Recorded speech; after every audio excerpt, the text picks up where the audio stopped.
जो इंसान निरंतर सुख करता रहता है उन्हें जीवन में कभी नहीं सुख मिलता।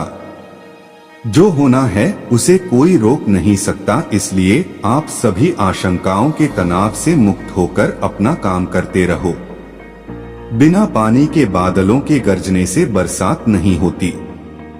सच्चे वीर और पहलवान बेवजह नहीं दहाड़ते हैं, वे युद्ध में अपना शौर्य दिखाते हैं। अभिमानी व्यक्ति, चाहे वह आपका गुरु, पिता व उम्र अथवा ज्ञान में बड़ा भी हो, उसे सही दिशा दिखाना अति आवश्यक होता है। मैं रिश्तेदारों की आचरण से भली भांति परिचित हूँ। वो अपने रिश्तेदारों की परेशानियों में आनंदित होते हैं। उदासी अत्यंत बुरी चीज होती है। हमें कभी भी अपने मस्तिष्क का नियंत्रण उदासी के हाथ में नहीं देना चाहिए। उदासी एक व्यक्ति को उसी प्रकार मार डालती है जैसे कि एक क्रोधित सांप किसी बच्चे को।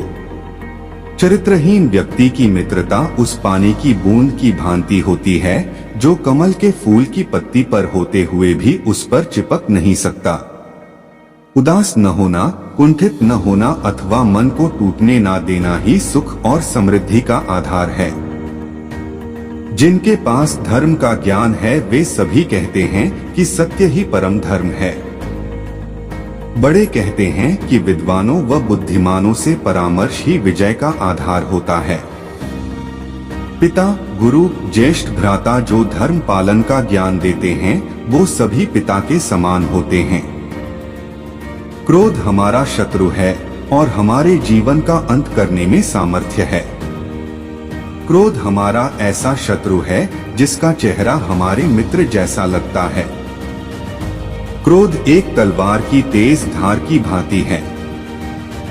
क्रोध हमारा सब कुछ नष्ट कर सकता है। दया, सद्भावना और मानवता महान पुण्यकारी गुण है। जो अपनों को त्याग कर दुश्मनों के शिविर में चला जाता है, उसी के पुराने शिविर के अपने ही साथी दुश्मन को मारने के पश्चात उसे भी मार डालते हैं। समय ही व्यक्ति को सर्वश्रेष्ठ और कमजोर बनाता है। दुष्टों व राक्षसों से समझौते की बात या नम्र शब्दों से कोई लाभ नहीं हो सकता।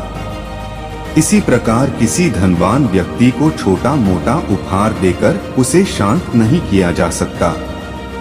मुखिया को मुख समान होना चाहिए जो खाने पीने को तो अकेला है लेकिन विवेकपूर्ण तरीके से सब अंगों का पालन पोषण करता है।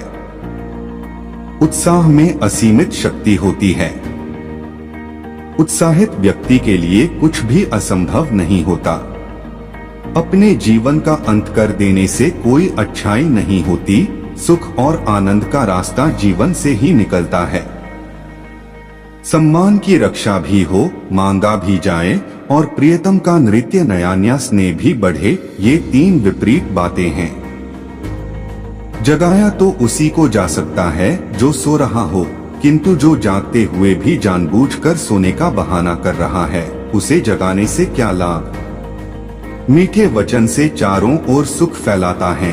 किसी को भी वश में करने का ही ये एक मंत्र है। इसलिए इंसान को चाहिए कि कठोर वचन छोड़कर मीठे वचन बोलने का प्रयास करें। उत्साहहीन, निर्बल व दुख में डूबा हुआ इंसान कोई अच्छा कार्य नहीं कर सकता। अतः वह धीरे धीरे दुख की गहराइयों में डूब जाता है। धर्म किसी देश के सभी लोगों को एकजुट रखने में समर्थ होता है। मित्र से याचना करने से प्रेम बढ़ता नहीं, घटता है। जो किसी से धन व सामग्री की सहायता लेने के पश्चात अपने दिए हुए वचन का पालन नहीं करता तो वह संसार में सबसे अधिक बुरा इंसान माना जाता है। सम्मान चाहने वाला व्यक्ति मांग नहीं सकता, मांगने वाले का सम्मान नहीं रह सकता। ईश्वर ने संसार को कर्म प्रधान बना रखा है। इसमें जो मनुष्य जैसा कर्म करता है उसको वैसा ही फल प्राप्त होता है। धन, सुख, संपत्ति व समृद्धि सभी धर्म के मार्ग में ही प्राप्त होते हैं। अत्यधिक लंबे समय की दूरी या ओझलपन से प्रेम व स्नेह में कमी आ जाती है।